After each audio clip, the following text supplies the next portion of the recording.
Good morning বন্ধুরা, দেখো এই যে মাছ দিয়ে তোমাদেরকে বলেছিলাম একটা নতুন রেসিপি করব। তো মাছ নিয়ে চলে এলাম সিদ্ধ করতে।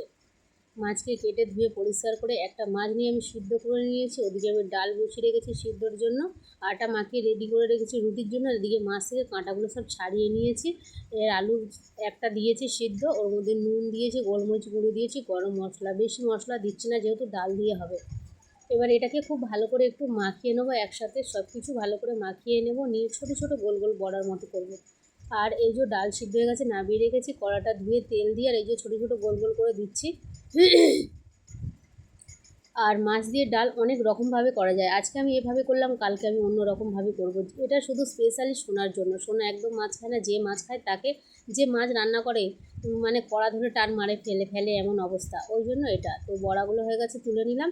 এবার লঙ্কা, পেঁয়াজ, রসুন কুচি আর তেজপাতা ভালো করে ভেজে নেব কড়াইয়ের মধ্যে, তারপরে সিদ্ধ ডালটা দিয়ে দেবো।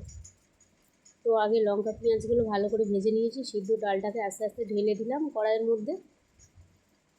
দেখো, আর আজকে ক্যামেরাম্যান ধোঁয়া এত হচ্ছে যে উল্টো পাল্টা ক্যামেরা ধরছে, তাই আগুনটা তো দেখা যাচ্ছে, জানি না কী হবে এখন শেষ পর্যন্ত।